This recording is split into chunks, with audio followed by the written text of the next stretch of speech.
guys! Welcome to my YouTube channel! So, it's me again, Catherine's Vlog.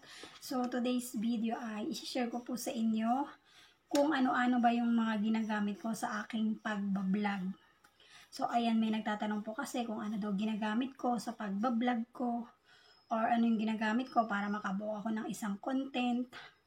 Ano ba yung mga application na ginagamit ko para makabuo ako ng isang content. Ayan. So, ayan guys, sasagutin ko na po yung mga tanong nyo. So, ayan, sa mga nagtatanong po, andito na po ako para mag-share sa inyo ng konting ginagamit ko sa aking pagbablog. So, ayan guys. Syempre, kung bago ka pa lang sa channel ko, huwag mo kalimutan mag-like, comment, and subscribe. And hit mo na rin ang notification bell para updated ka sa mga bagong videos na i-upload ko. So, ayan guys. Ang una-una kong ginagamit sa pagbablog ko ay ang cellphone. Ayan. So, syempre, cellphone kasi ito yung ginagamit ko sa pagpipilm. Ito yung ginagamit ko sa pagpipilm. Cellphone. So, kapag nagpipilm ako ng video, syempre, kailangan naka-landscape ang ating cellphone. Kasi kapag naka-landscape siya, maganda ang kalalabasan ng ating video. Kasi kapag naka-portrait siya is may black sa gilid. So, always landscape po kapag nag-film tayo ng video. So, ayan. Ang una kong ginagamit, ang una kong, yan, cellphone. Cellphone ang ginagamit ko sa pagpipilm. Cellphone lang po ang ginagamit ko sa pag-i-edit. Ayan. So, at mas gamay ko po talaga ang cellphone sa aking pag-i-edit. So, syempre, meron din akong mini tripod. So, ayan, ginagamit ko siya minsan para pag magpipilm tayo, hindi masyadong mahirap. Pag ganyan-ganyan tayo, o diba? So, ito yung ginagamit kong pangalawa. So, meron din akong selfie stick. Kaso, nawala ko na siya. Hindi ko na siya nagagamit. So, ito na lang talaga yung ginagamit ko. Mini tripod. And, syempre, meron din akong yung malaki. Ito siya. Charan. Meron din ako nito, syempre. Ayan, so, yan, ginagamit ko siya. So, ayan guys, ito yung pangatlo. Syempre, tripod din siya, yung malaki. Pwede mo siyang itayo ng mataas. Ayan. Ayan, so, talagang magagamit natin siya kapag syempre, always naman kapag nagbablog ka, ikaw lang mag-isa, nagtatake ka ng, nagpipilm ka, ikaw lang mag-isa, kailangan mo talaga to. Ayan, so, ayan. Pwede natin siyang liitin.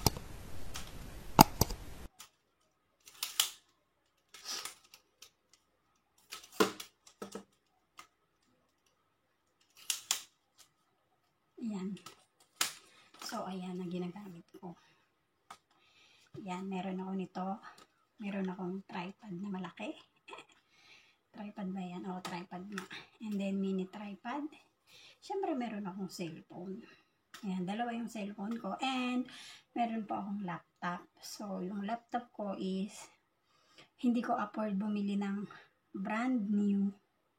Ayan, so, okay lang sa akin yung second hand. Kasi, hindi ko naman siya ginagamit mag-edit. Ginagamit ko lang siya sa pag-play ko sa YouTube. Ayan, sa pag-support ko sa aking YouTube. Ayan, yun yung ginagamit ko sa... So, ayan ang aking laptop. Siya po ay second hand lang. Hindi ko pa afford bumili ng brand new. So, okay lang yan. Kasi pang-play ko lang, pang-support sa mga team ko, sa group ko, pang-support ko lang siya. Ayan. So, malaki din ang natutulong niya.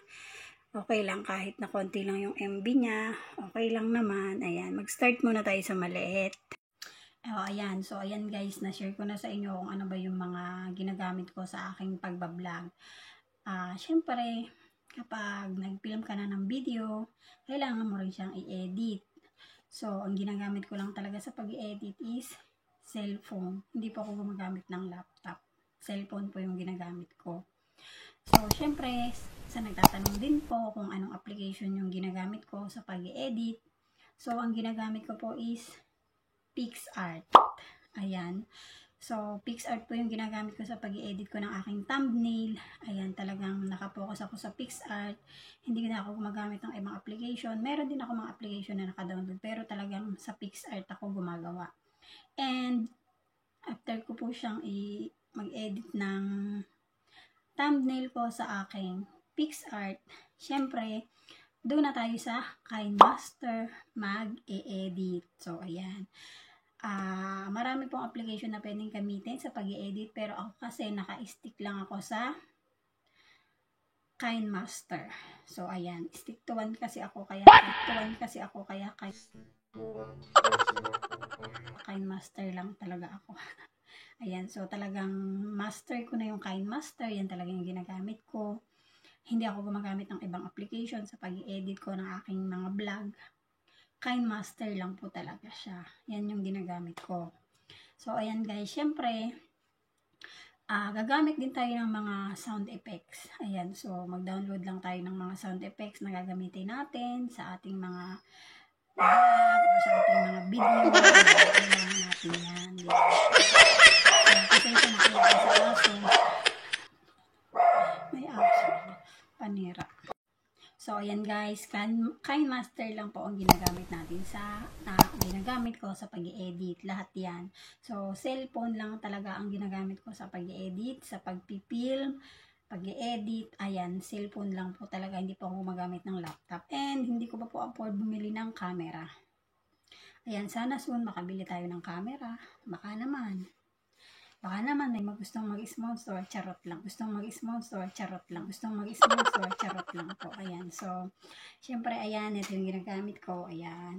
And, cellphone. Ayan. So, sa mga friends ko po dyan na nagtatanong, ayan na, hindi natin kailangan bumili ng mamahaling gamit para makabuo tayo ng isang video or isang content. Ayan. So, mag-umpisa muna tayo sa maliit. Kasi ako dati, isang cellphone lang yung ginagamit ko.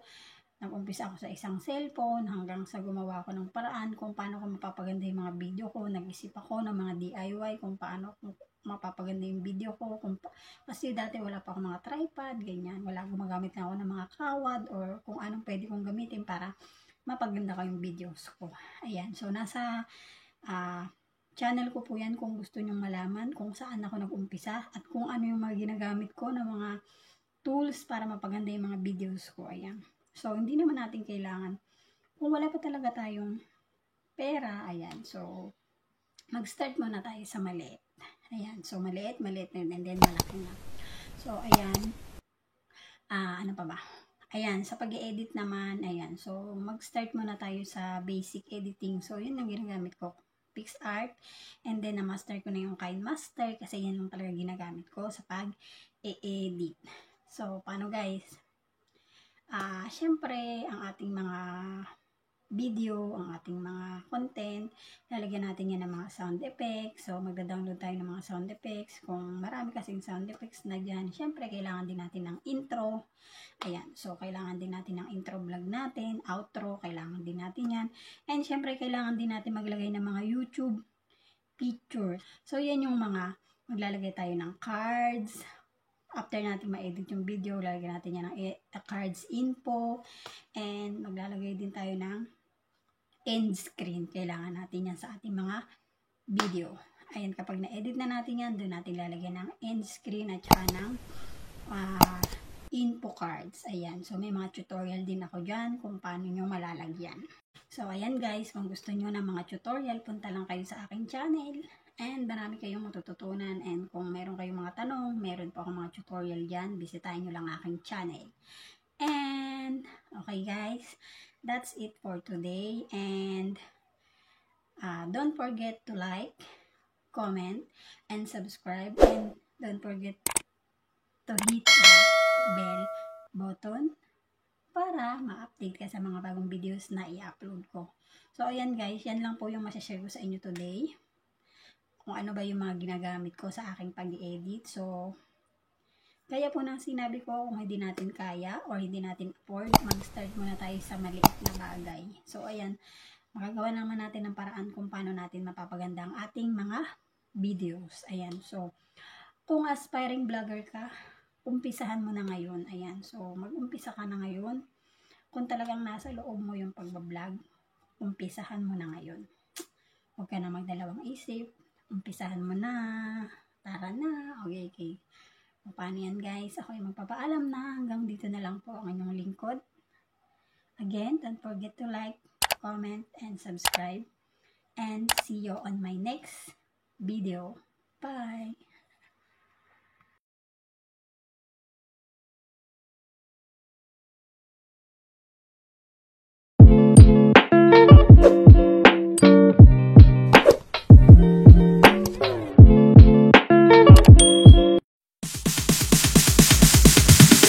Sorry, it's DJ.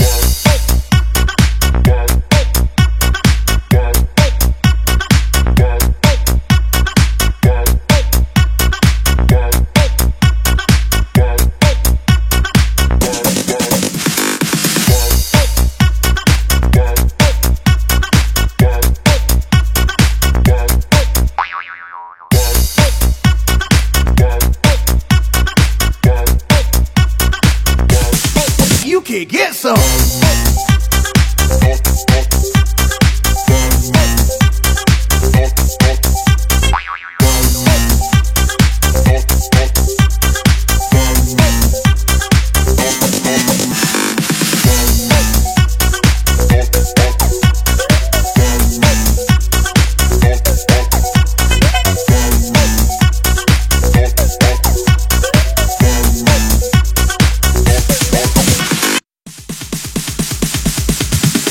Sorry, it's DJ.